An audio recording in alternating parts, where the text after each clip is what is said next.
In the heart of Seoul, where the neon lights never sleep and the pressure of success never rests, two worlds that were never supposed to meet were about to collide. Her name was Chioma Mark, a Nigerian woman with skin the color of rich earth and a spirit that refused to break. She was a single mother, a dance instructor, and a fighter who had left Lagos with nothing but her son, a suitcase full of dreams, and the rhythm that lived in her bones. Every morning she woke before the sun, packed Kemi's school bag, cooked a quick breakfast of toast and eggs because she could not always afford the ingredients for a proper Nigerian meal, and walked him to the small international school 3 blocks from their tiny apartment in Itaewon. Then she returned home, changed into leggings and a tank top, and opened the door of her modest dance studio, hoping enough students would come that day to cover rent. His name was Kang Do-hyun, the ice-cold CEO of Horizon Entertainment, one of South Korea's most powerful companies. A man who had never smiled in public in 5 years. A man whose employees whispered that he had replaced his heart with a contract. He rose at 5 every morning, reviewed reports while his driver took him to the towering glass building in Gangnam, sat through endless meetings without raising his voice once, and returned home to a silent penthouse where the only sound was the low hum of the air conditioner. He had forgotten what it felt like to want anything that was not written in a quarterly target. This is their story. And if you believe that love can cross oceans, languages, and family empires, then stay with me until the very end. Before we go any further, if you are ready for an Afro-Korean love story that will stay with you long after it finishes, hit that like button right now. And if you are new here, welcome to the AfroK Tales. Subscribe and turn on the notification bell so you never miss another story that celebrates love without borders. It was raining the night everything changed. Chioma stood in the middle of her small dance studio in Itaewon, wiping sweat from her forehead with the back of her hand. The last student of the evening, a young Korean university girl who came twice a week to learn Afrobeat, had just left with a shy bow and a promise to practice the shoulder isolation at home. The mirrors still held the ghost of spinning bodies. The wooden floor was warm from the heat of movement. Her 7-year-old son, Kemi, sat cross-legged on a folded mat in the corner, carefully coloring a picture of a lion with a bright orange mane. He had been quiet all evening, the way he often became when the rain fell hard against the windows. "Mama," Kemi said without looking up, "are we going home soon? I'm hungry." Chioma smiled, the tired kind of smile only single mothers know. She walked over, kissed the top of his head, and ruffled his soft curls. "5 more minutes, baby. Let me lock up and then we will make noodles. The special ones with the egg on top. Okay?" Kemi nodded, still focused on his drawing. Chioma turned toward the light switches. That was when the door opened with a sudden rush of cold air and the sound of rain. 3 people in expensive black coats stepped inside, shaking water from their umbrellas onto her clean floor. The woman in front was tall, sharp-featured, and carried a tablet like a weapon. She looked at Chioma the way people look at furniture they plan to replace. "You are the instructor?" she asked in crisp, perfect English. "Yes, Chioma Mark." "Good. Mr. Kang's team-building session starts in 10 minutes. The previous venue canceled because of flooding. This is the only studio that answered the phone at this hour. We will need the space for approximately 1 hour." Chioma blinked, still holding the keys in her hand. "Team building? At this hour? My studio closes at 9. My son is here." The woman did not smile.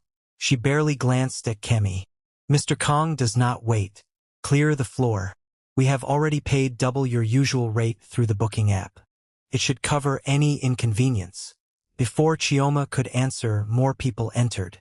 20 corporate employees in dark suits, looking miserable and soaked, their polished shoes tracking water across the wood. They stood in awkward clusters, checking their phones, whispering, clearly wishing they were anywhere else. And behind them, walking with the unhurried certainty of a man who owned the air he breathed, came him. Kang Do-hyun, tall, broad-shouldered, black hair slightly damp from the rain, a few strands falling across his forehead. Eyes the color of winter sky, cold and distant. He wore a black coat over a charcoal shirt, no tie, the top button undone as if even fabric felt like a restriction. He did not look at anyone. He simply walked to the far wall, folded his arms, and stood like a statue that had decided the room was beneath its notice. Chioma felt something shift in the air, a quiet tension that made the hairs on her arms rise. One of the assistants, a young man with nervous eyes, whispered too loudly to a colleague. "He hates this." The PR team forced him after the last scandal about employee burnout. "He has not smiled once since we left the office." Chioma raised an eyebrow. She had seen men like him before in Lagos, men who believed the world bent for them, men who spoke in short sentences and expected obedience. She had never been good at bending. She clapped her hands once, the sound sharp and clear in the humid studio. "All right, everyone. Welcome to Rhythm and Soul Studio. Shoes off, phones away. Tonight we move. No one sits out. No one watches from the wall." The employees looked terrified. A few of the women exchanged glances. One man actually took a step backward. Do-hyun did not move. Chioma walked straight up to him. She had to tilt her head slightly to meet his eyes. Up close she could see the faint shadow of exhaustion under them, the kind that no amount of money could erase. "Mr. Kang," she said politely but firmly, "the floor is for everyone, even CEOs." A flicker of something, surprise maybe, or irritation, passed through his gaze. His voice, when he spoke, was deep, low, and final. "I do not dance." Chioma smiled. Not the polite customer service smile she used for difficult students. The real one. The one that said she had already decided he would dance tonight whether he liked it or not. "Then today is a good day to start."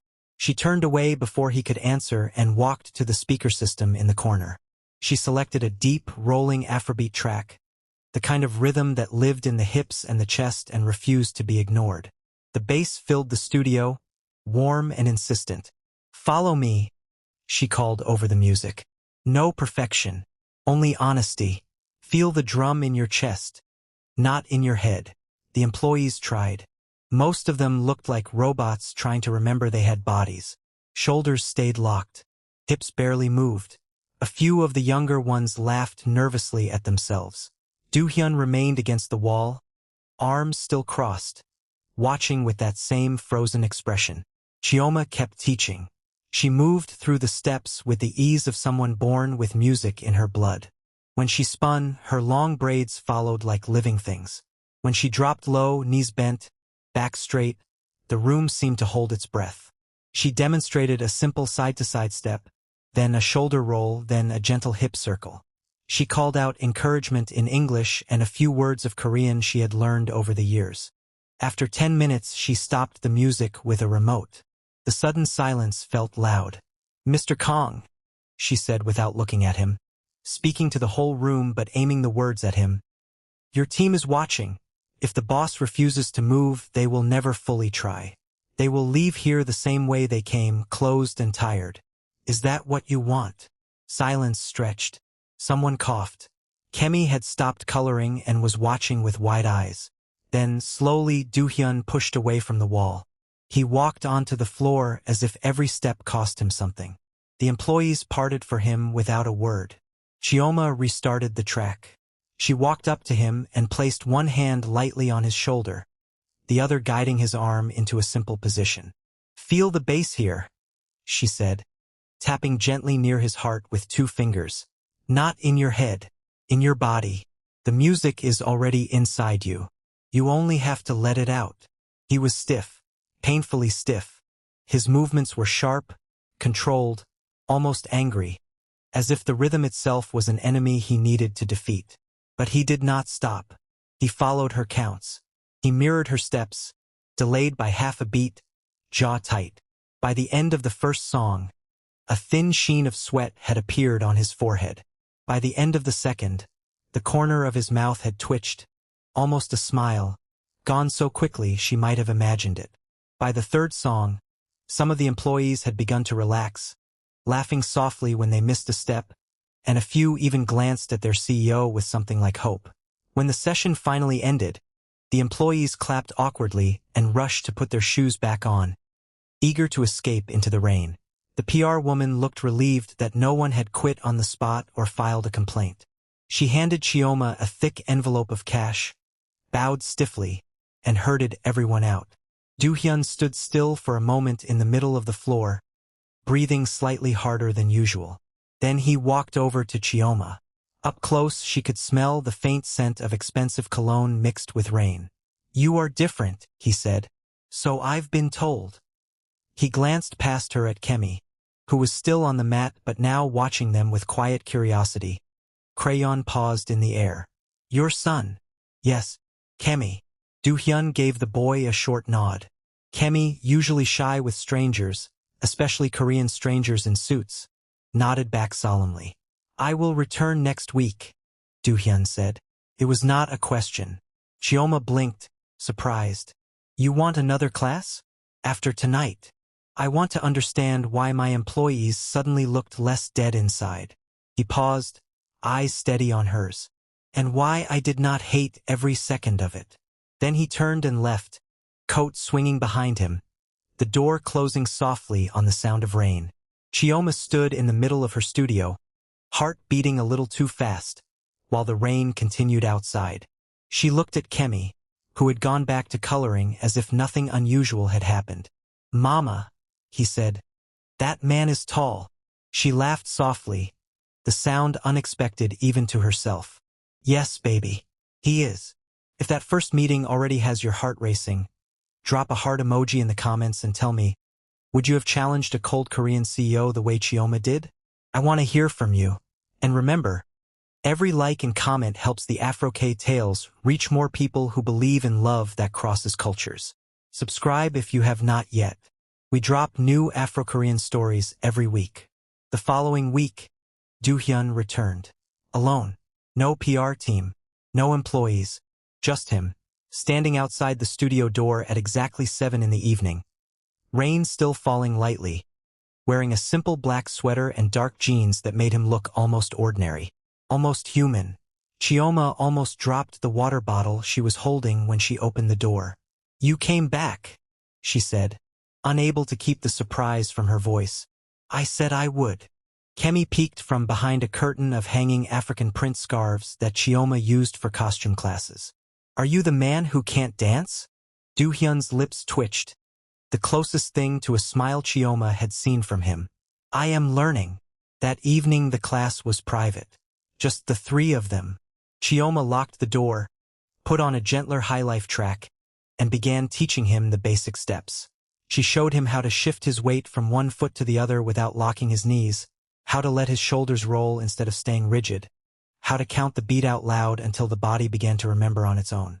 Do-hyun focused with the intensity of a man closing a billion-won deal. Every mistake made his jaw tighten. Every small success earned a quiet nod. When he finally managed to move his hips in a smooth circle without looking like he was in pain, Kemi clapped from his mat. "You're getting better, Mr. Kang." Do-hyun looked at the boy for a long moment. Something soft and unfamiliar passed through his eyes, a warmth that did not belong to the cold CO the city knew. "Thank you, Kemi." After class, Chioma offered him a bottle of water from the small refrigerator in the corner. They sat on the floor with their backs against the long mirror, legs stretched out, the studio lights dimmed to a warm glow. Kemi had fallen asleep on the mat, one small hand still holding a crayon, the lion drawing unfinished beside him. "Why dance?" Do-hyun asked quietly, staring at the opposite wall. Chioma looked at her sleeping son, at the way his chest rose and fell, at the peaceful expression that only came when he felt safe. "Because when everything else is taken from you, your country, your marriage, your certainty, the body still remembers how to move. Dance was the only language that never abandoned me. When my husband left, when the money ran out in Lagos, when I arrived in Seoul with almost nothing, the music was still there. It kept me standing." Do-hyun was silent for a long time. The rain had softened to a gentle patter against the windows. "My father believed emotion was weakness," he said at last. His voice was lower than usual, almost private. "He trained it out of me from the time I was a boy. Horizon Entertainment became the only thing that mattered. The company, the numbers, the image. Until last week I forgot I had a body that could feel anything except pressure and responsibility. Chioma turned her head and studied his profile, the sharp line of his jaw, the way his hands rested loosely on his knees for once instead of clenched. Then maybe it is time you remembered. Their eyes met. The air between them changed, thickened, became something neither of them had words for yet. Weeks passed like that. Do-hyun came every Tuesday and Thursday without fail. Sometimes he arrived straight from the office still in a shirt and trousers. Sometimes he changed into casual clothes first. He began bringing takeout. One night Korean fried chicken and pickled radish. The next week, after Chioma mentioned she missed the food of home, he somehow found a restaurant that made decent jollof rice and plantain, and he watched her face carefully when she took the first bite, as if her reaction mattered more than any board report. He learned the difference between a Nigerian waist movement, fluid and grounded, and a Korean shoulder isolation, sharp and precise. He learned that Kemi hated math homework but loved drawing animals, especially big cats, and that the boy would talk for 10 minutes straight if someone asked about the lion's mane. He learned that Chioma hummed old highlife songs when she was nervous, that she kept a small jar of shea butter in her bag for her skin and Kemi's, and that her favorite time of day was the quiet hour after her son fell asleep, when the city outside grew softer and she could finally breathe. One night, after a particularly intense practice where Do-hyun had finally managed a full combination without stopping, he reached out and gently tucked a loose braid behind Chioma's ear. His fingers lingered for half a second longer than necessary, warm against her temple. "You are teaching me more than dance," he said. Chioma's heart stumbled in her chest. "And what am I teaching you? How to stay." He looked at her as if the words surprised even him. How to remain in a moment instead of calculating the next one. She did not answer with words. She simply leaned her forehead against his for a moment, eyes closed, breathing the same air. Outside, a car horn sounded far away. Inside the studio, time seemed to slow. That was the night they first kissed. Soft, careful, tasting of rain and possibility and the salt of shared effort. When they pulled apart, Do-hyun rested his hand lightly against her cheek, thumb brushing once across her skin. "I should go," he said, but he did not move. "You should," she agreed, equally still. Eventually he did leave, but the warmth of that kiss stayed long after the door closed. If you are already falling for Chioma and Do-hyun the way I am, hit the like button right now. And tell me in the comments, should Chioma trust this slow-burning love? Or is she risking too much as a single mother in a foreign country? I read every comment. Subscribe to the AfroK Tales if this story is speaking to your heart. We are just getting started. The first real threat came 2 months later, on a quiet Thursday evening when the sky over Seoul was the color of bruised plums. Do-hyun's mother, Madam Kang, arrived at the studio unannounced. She was elegant, silver-haired, dressed in a cream coat that probably cost more than 3 months of Chioma's rent. She carried the kind of power that made rooms colder simply by entering them. 2 assistants waited outside by a black car. She watched one entire class in silence, standing near the door with perfect posture, eyes missing nothing. When the music ended and Chioma dismissed the few students who had come that night, Madame Kang approached with a polite smile that did not reach her eyes. "You are the woman my son has been seeing." Chioma wiped her hands on her leggings, pulse steady even as her stomach tightened. "I am. He is the heir of Horizon Entertainment. His marriage will be strategic, a partnership that strengthens the company and the family name. You understand this. I understand that your son is a grown man who makes his own choices." Madame Kang's smile sharpened, becoming something almost pitying. "You have a child. You have no family here of any influence, no status, no connections. If you care for Do-hyun at all, you will end this before it becomes complicated for everyone, especially for your son." Chioma did not flinch. She met the older woman's gaze directly. "With respect, Madame Kang, your son found something in this studio that your boardrooms and your perfect strategies never gave him. I will not take that away because it makes you uncomfortable. He comes here of his own will. He stays of his own will." Madame Kang studied her for a long moment, as if weighing the cost of further conversation.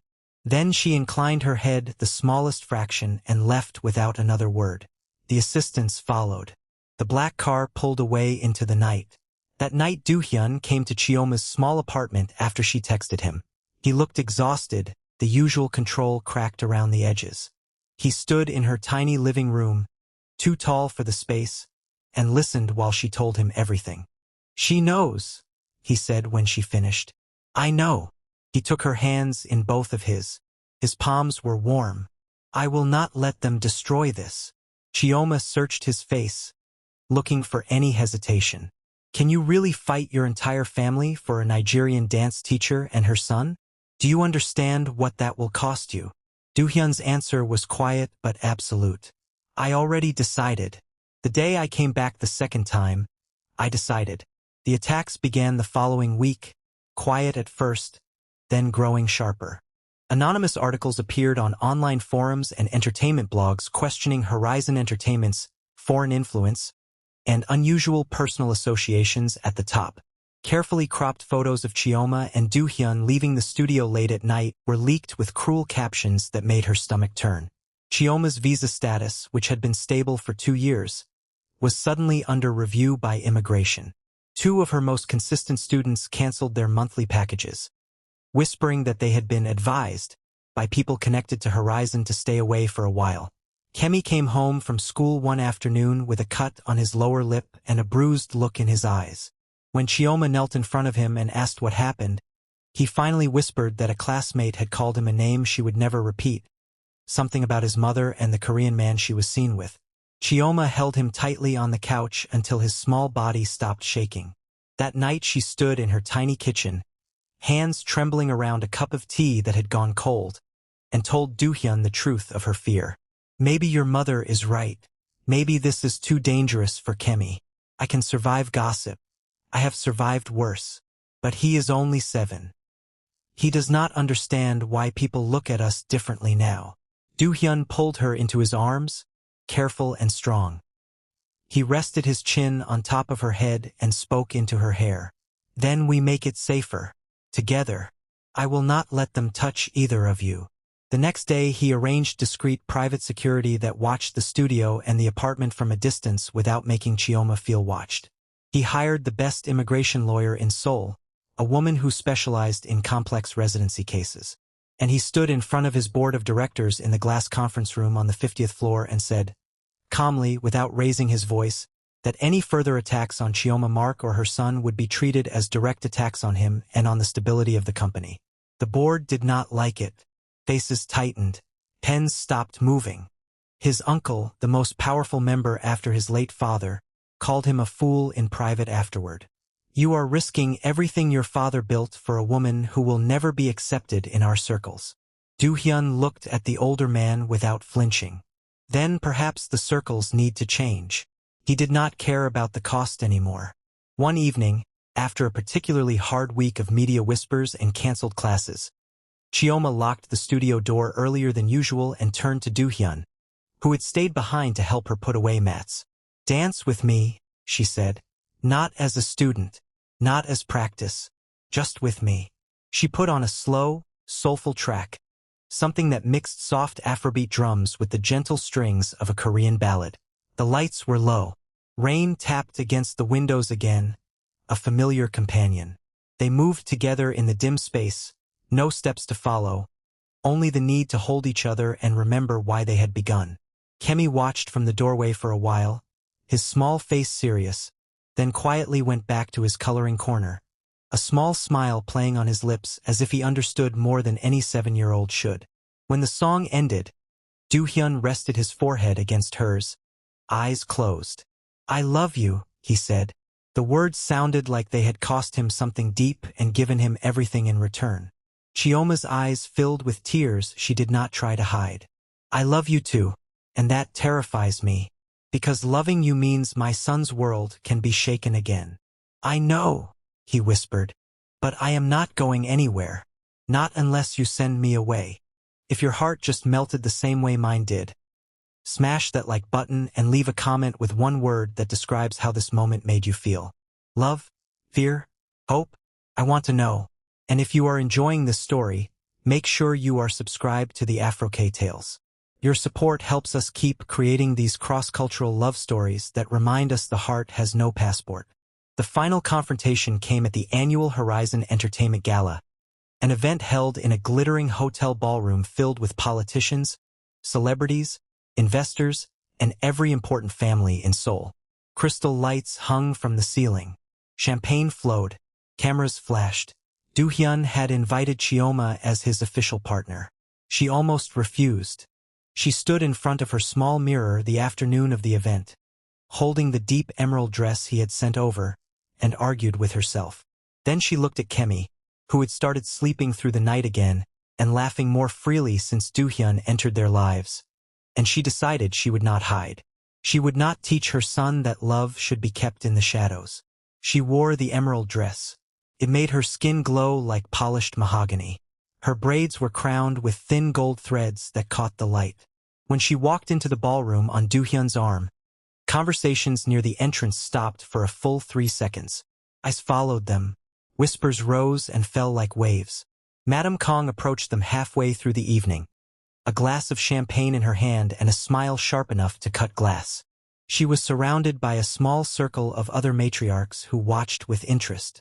"You brought her," she said to her son, voice pleasant and carrying just far enough. "I did. You are making a mistake that will cost this family everything. The stock, the partnerships, the respect we have built for decades." Do-hyun looked at his mother for a long moment. The ballroom noise seemed to fade around them. Then he took Chioma's hand and raised it slightly, enough for those nearby to see. "This family has been dying from the inside for years," he said, voice clear and steady. "We have money, we have power, we have image, but we have not had warmth or honesty in a very long time. Chioma and Kemi are the first things that made me want to live again instead of merely perform. If that costs me the company, then the company was never worth keeping in the first place." Gasps rippled through the nearby guests. A few phones were raised, recording. Madame Kang's face went pale beneath her perfect makeup. "You would throw away your father's legacy for this?" "I am building a new one," Do-hyun answered. "One that includes the woman who taught me how to dance and how to love. One that includes a child who looks at me without calculating what I can give him." He turned fully to Chioma, ignoring the staring eyes and the rising murmur. "Will you stay? Even if it gets harder before it gets better? Even if they try to make us pay for choosing each other?" Chioma looked at the powerful room, at the woman who wanted her gone, at the man who had chosen her in front of everyone who mattered to his old world. Then she smiled, the same real smile she had given him the first night in the studio when she challenged him to step onto the floor. "I already decided," she said. "I decided the night you came back alone." In the weeks that followed, the media storm was brutal. Horizon's stock dipped for 3 consecutive days. Some older investors threatened to leave. Gossip blogs ran daily updates. Chioma received a few anonymous messages that she deleted without reading fully. But something unexpected began to happen as well. Younger artists under Horizon's label started speaking out quietly in support on their personal accounts. Employees who had attended that first rainy team-building session shared stories of how the atmosphere in the company had shifted, how their CEO seemed more present, more human. A video filmed secretly by a staff member of Chioma teaching Do-hyun a joyful, laughing Afrobeat routine spread across social media. Comments poured in from people who had never seen a Korean CEO move like that, or look that alive, or hold a black woman's hand in public without shame. Horizon's image began to shift. The company that once felt cold and unreachable started to feel human. New partnerships formed with creators who valued authenticity. The stock recovered and then rose higher than before. Madame Kang never fully approved. She did not attend the small private dinner Do-hyun hosted months later. But she stopped attacking. One quiet afternoon she appeared at the studio with a small, beautifully wrapped gift for Kemi, a set of expensive drawing pencils and a thick sketchbook, and left it with the security guard without coming inside. It was not forgiveness, but it was a beginning, a crack in the wall. 6 months later, the studio had expanded into the space next door. Chioma now ran classes for both corporate clients who wanted something different from the usual team building and local children who came for the joy of movement. Do-hyun still came twice a week, though now he sometimes brought his young nephew and laughed without checking who was watching. Kemi had begun calling him Do-hyun instead of Mr. Kang, and the two of them would sit on the floor after class discussing the differences between African lions and the tigers in Korean stories. One evening, after the last student left and the sky outside had turned the soft purple of early night, Do-hyun got down on one knee in the middle of the dance floor. Kemi stood beside him, holding a small velvet box with both hands and trying very hard to look serious even though a smile kept tugging at his mouth. "Chioma Mark," Do-hyun said, voice steady but eyes shining with something open and unguarded. "You taught me how to move when I had forgotten I had a body. You taught me how to stay when everything in me was trained to leave. You brought color back into a life I had allowed to turn gray. Will you marry me and let me spend the rest of my life learning every rhythm you carry? Will you let me be a father to Kemi in every way that matters?" Chioma covered her mouth with both hands. Tears spilled freely down her cheeks. Kemi whispered loudly, loud enough for the empty studio to hear, "Say yes, Mama. He practices the dancing a lot. And he is good at making jollof now. Almost." She laughed through her tears, the sound bright and free, and pulled them both into her arms, kneeling so she could hold her son and the man she loved at the same time. "Yes," she said against Do-hyun's shoulder. 1,000 times yes. And that is how a Nigerian dance instructor and a Korean CEO, who once believed he had no heart, found a rhythm strong enough to shake an empire and gentle enough to build a home. If the story moved you, if it made you smile, cry, or believe a little more in love that refuses to stay inside the lines, then please do 3 things for me right now. Hit the like button. Leave a comment telling me your favorite moment or what you think happens next for Chioma, Do-hyun, and Kemi in the years ahead. Subscribe to the AfroK Tales and turn on notifications so you never miss another story where African hearts and Korean souls find each other against the odds. Thank you for watching. Thank you for feeling with us. And remember, love has no borders. This has been the AfroK Tales. Until the next story, stay dancing.